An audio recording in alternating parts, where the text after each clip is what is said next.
What's up, outliers? Welcome to Performance Bites for bite sized insights into complex subjects in health and performance. Today, we're going to be looking at things a little bit different. So, we've been going over like a ton of different topics in health and fitness and how to essentially understand them, how to use them, and how to elevate your own training with them. So, what I'm actually going to do today is go over a case study of an athlete that worked with me. So, a little bit different of an approach rather than just looking at the scientific stuff. We're going to look at results from basically implementing in most of the things that we have spoken about with the performance bites. But more specifically, we're going to be honing in on strength training and the development of strength training. So, to get started, I'm not going to say who this individual is. I'm just going to give you a brief description of them. They are a 25-year-old female athlete who is well trained and has a lot of experience in the gym.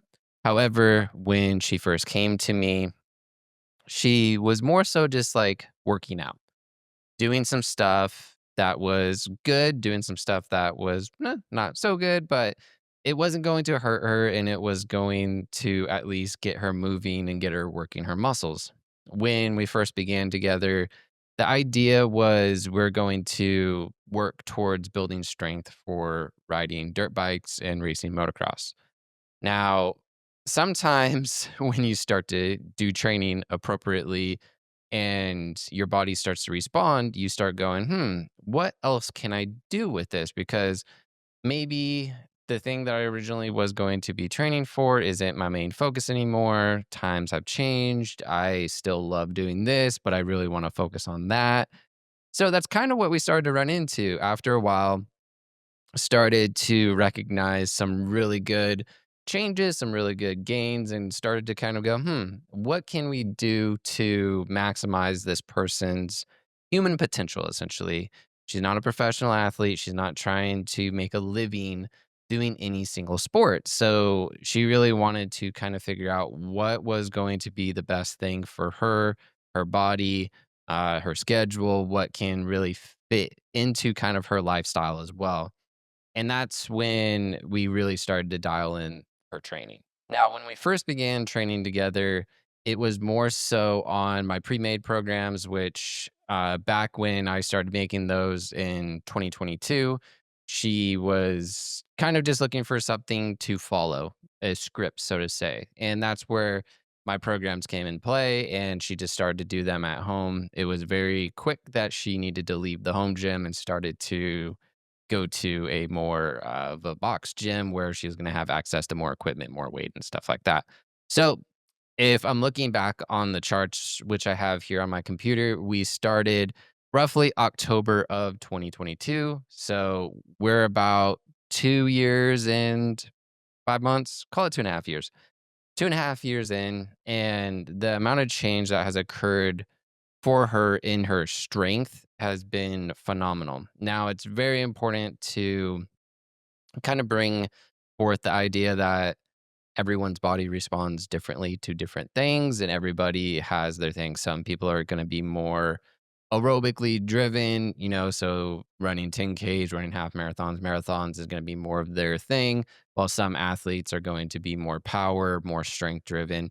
And that just kind of comes down to our physiology and our anatomy, biomechanics, and stuff like that. What works best? Um, Probably won't see me out running a marathon anytime soon. My body doesn't love that. Very type 2 fast twitch fibers. So lifting heavy, running fast is more my thing, but that's going to be for shorter durations. And that's fairly similar for this athlete as well. She is fairly type 2 dominant, uh, very easily puts on strength and does the right things away from just the gym too, which we'll kind of talk about. But I want to go over these numbers to kind of start this off. So the first exercise that we're going to look at is a big compound movement in the barbell back squat. For every athlete, unless you're lifting specifically for weightlifting, which would be like Olympic lifts and stuff like that, you're likely going to be utilizing a squat of some sort. And even in Olympic lifting, there is squatting. But Barbell back squat is, I would say, one of the most foundational movements of all athletics and something everyone should be capable of doing. Now, what the weight is and stuff like that is going to vary, of course. So I'm looking at the stat lines here, and the very first recorded weight that we began with back in October of 2022 was a result of a max of 120 pounds. Now, that was the first entry. The next week, it jumped up to 140. So I'll recognize that and we'll say we started at 140 pounds. So throughout all of 2022, kind of building strength, building confidence in that movement. A lot of the things that she was doing back then was more based around like hypertrophy style training because that's the type of program that she was in, and gaining strength within that, but also gaining overall muscle. Something to note is a lot of the times when people first begin strength training, the first 4, 6, 8 weeks, depends upon the person, of course, is a lot of activation of neuromuscular development rather than like muscular building and size. So, what's essentially happening there is when somebody starts a strength training regimen, their nervous system is hanging out at a lower percentage. And so, as they go through the weeks of training, they're starting to gain more strength, but not necessarily more muscle or more textile strength to that muscle, but what they're getting is more activation of the tissue uh, throughout those weeks, call it that month to 2 months. And what's great about that is you're basically coming online. Your batteries are being juiced up and actually bringing up to a level that you're going to be able to push hard to actually create muscular breakdown and change within your tissue. So, in this first month or so from October through November, December, that's a lot of what is being done there. But she did start with the 140-pound max back squat that quickly jumped up in the first month to 190 pounds. Now, we didn't see that amount of weight for the rest of the year. We're looking at November and December when we're talking about that. But pretty quickly, she went from 140 to 190. Likely that wasn't because she put on a ton of muscle. That was simply because her muscles were coming online and also gaining confidence within the movement, gaining comfortability within the movement to be able to go, okay, like maybe I was holding myself back a little bit because I was scared of a weight. I'd never done it before. I was unsure about how my body was going to respond. And then we kind of cracked that open a little bit and boom, all of a sudden 50-pound gain of a max and a lift in a month. Mostly going to be because that neuromuscular and also the confidence being built right there. All right. So now we're in January of 2023, and that 190 has become the new norm for this individual. And she's doing that week to week, basically matching that max. And when I say max, I'm not talking about like she's maxing every week. These are calculations based upon her repetitions of a 3x8 or a 4x6 or something like that. That's basically developing a mathematical prediction to what she's doing. So it's not like she's actually maxing every week. That would not be great. But what we see within that is actually an opportunity to start having consistent programming that is tending to your strengths. And so that's a good thing. We don't always want to just see like continual growth and change within strength training because if we're doing that, we're likely going to start overreaching and we're going to hit a plateau. We can develop a overtraining issues or we could hurt ourselves. So going a few months with no real change, which is kind of what we see is like January is, it's 180, 180, 192, 192, 193, 203. So that's a little increase. But then it drops down for the deload 186, 202. And now we're playing with a little bit more of an increase in the month of March and April of 23 up in that 200s. So a lot of that doesn't change too much until later in the year, all the way in August, where it jumps up to 250, which is where I recall we did our first actual max out and actually tested a number rather than just getting mathematical equations and stuff like that. So pretty big increase in overall strength right there, going from, if we're looking at October of 22 all the way to August of 23, going from the 140 beginning to 250. So 10 months, 100-pound change, and a barbell back squats. Quite crazy. I'm not going to say this is going to be the case for everyone. I will openly admit she is very impressive with her lifting and is very dedicated to her nutrition, her recovery, and what she does away from the gym to help her get better. So it's not like she's just going to the gym and just lifting hard all the time. She really focused on her nutrition, making sure she was getting adequate protein, carbohydrates for fueling, fats for recovery, and hormone balance, and then hydration, of course. But while doing this, it's really important to note she's working full time. So this isn't just a person that gets to go have fun and lift 4 hours a day. She has a job, she lives a life, she has bills, she does all this stuff. She just chooses to make this a priority in her life. So that's what I really appreciate about that.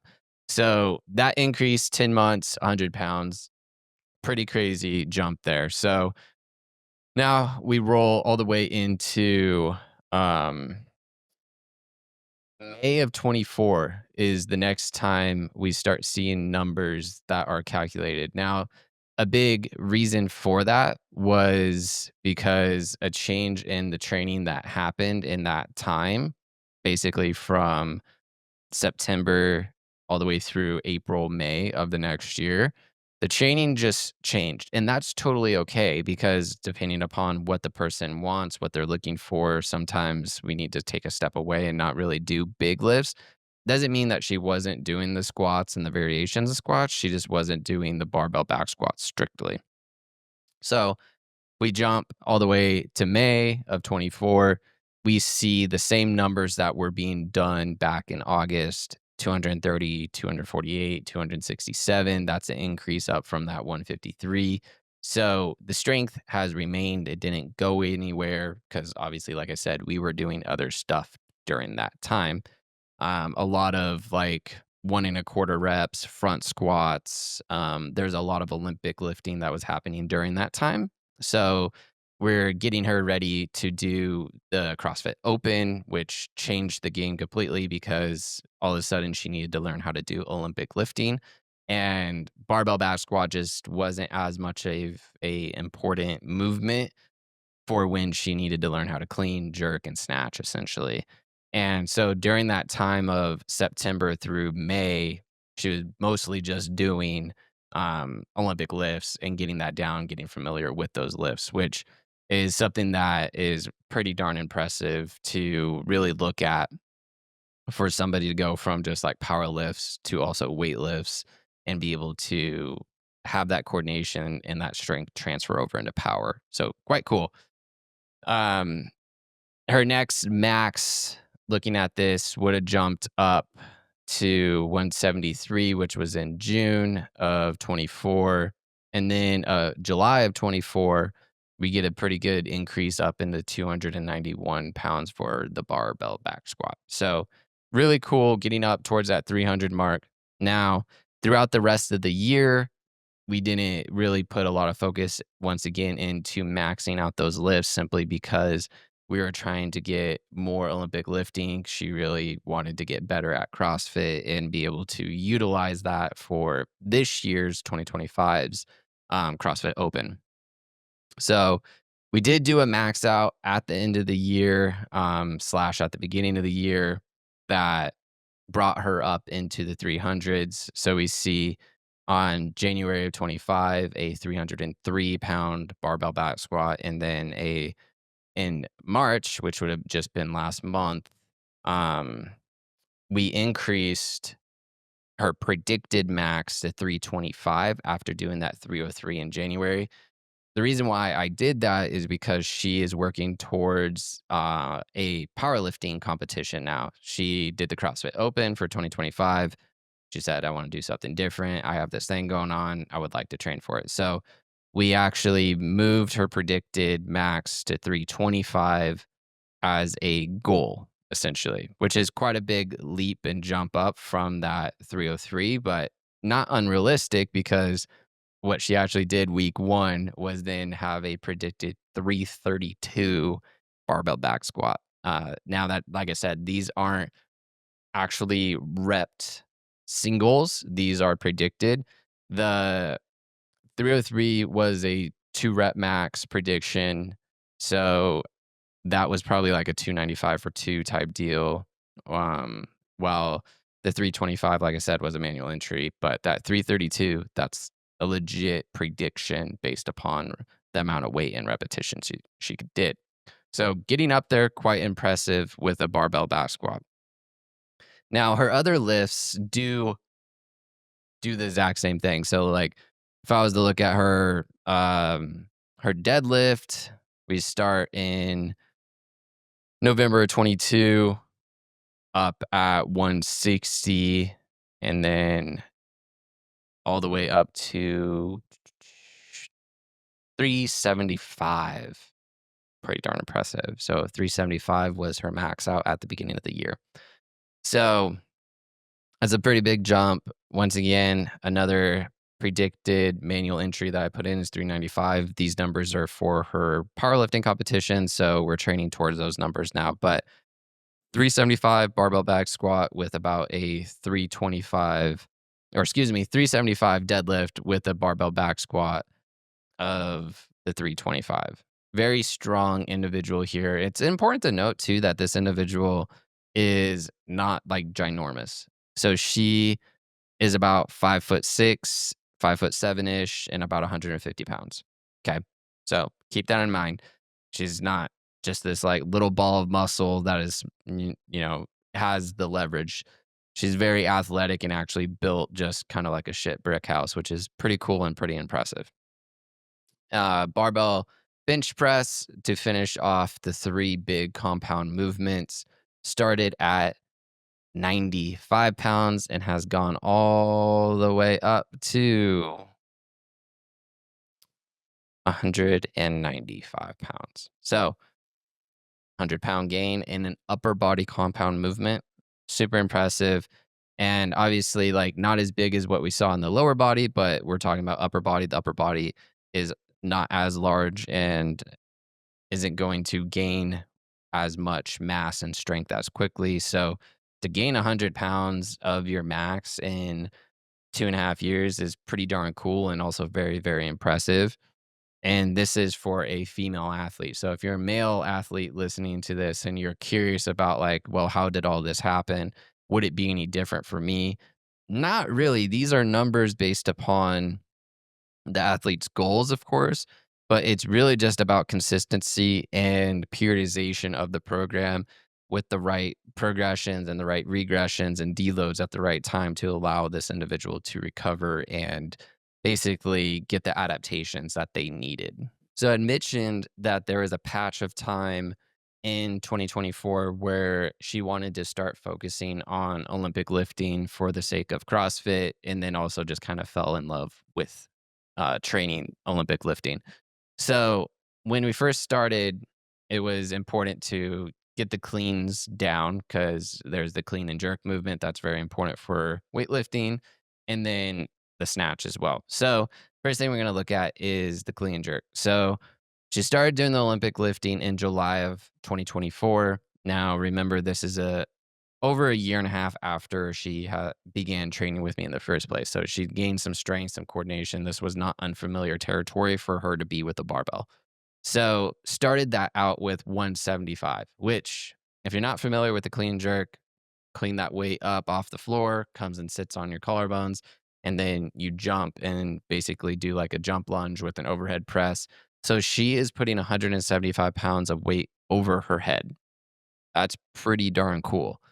So, Olympic weightlifting, you don't really see as much gain as you would in like your big compound movements, just because power movements are more complex. And so she got that all the way up to 200 pounds, which is a 25-pound increase. That's quite impressive over basically 6 months time. So that's pretty cool. going from July of 2024 at the 175 and then maxed it again in December of 2024 at 200. So 5 months, 25 pounds. That's pretty darn good of an increase for a clean and jerk. Snatching is probably one of my least favorite movements personally with the barbell, but that's just because there's a lot of stuff going on and also the deep overhead squat that essentially has to happen when you get into your bottom catch position with a snatch. Not a fan of it personally, just uncomfortable, but those individuals that are capable of it and comfortable with it, tip of the cap because it's pretty darn cool when you see a good snatch happen. So for this individual, started with a max of 120 and like I said, started doing Olympic lifting after already training for over a year and a half with me and worked all the way through until December. So we're talking that 5 month span again and went up to 145. So another 25-pound increase essentially over 5 months with Olympic lifting. It's quite crazy to kind of look back on that and just be like, wow, what a change that can happen in that amount of time. So pretty cool with the Olympic lifts and also the compound power lifts, what an individual can gain over time. Obviously, I didn't speak of like the specific formulas that were used or the mathematics and all this stuff, but I wanted to essentially elaborate on what can change over time when you start to be consistent and decide that you want to make change for yourself and have a direction you want to go. Because we can make small goals, short term goals, and we can make long term goals. And really, our short term goals should be pointed towards our long term goals. But I do feel like a lot of people are really, really good at short term goals, but they don't make big long term goals. And within training, that's really what we need to work off of more so is long term goals so that we can start to create those short term micro goals in the meantime that are going to lead to the big ones. And if we stick to that plan and we stick to being consistent and having a good regimen, when we reach those long-term goals, it's actually almost like, wow, like I can't believe I'm here because I'm actually better than what I thought I would be. Like your perception changed. I was even talking to a friend about that earlier. Because he said that he had a goal of a certain weight with his one of his weight lifts and like a lifetime goal, and now he's only a kilogram off of that goal. And he's like, oh, well, I guess I got to make a new, bigger goal. So it's kind of cool when you reach that point because there's so much that can happen over a span of time. And that's probably the biggest issue that a lot of people have with training is they want results much quicker, which you will get results, but they're not going to be that big result that you're really looking for in that short amount of time. So my big tip here is create a long-term goal, big macro goal, and then chop up 5 or 6 micro goals to toss in there and work on achieving those and make sure that they're aligned with the big goal, and that's gonna set you up so much better. But if you're really trying to, improve your performance, improve your health, improve your wellness, having a plan long term is game changer. So that's what we do. That's what I like to do with every athlete that I work with is make sure that we set up that and that's going to be the game plan. So if you want to work with myself, obviously you're here listening and watching this video. If this is something you want to begin working on, please reach out. Go over to the website outlierathlete.com and contact me there. Go to the Instagram at outlierathlete, shoot me a message, whatever the case be, reach out to me. I'm here to help. And I also really enjoy doing this and have a good track record. So if you yourself want to get somewhere that you don't know how to get, let's talk and we'll see if we can do just that for you. But otherwise, thanks so much for watching this. If you're listening on the podcast, thanks so much for listening and sticking around till the end. And I will catch you in the next one.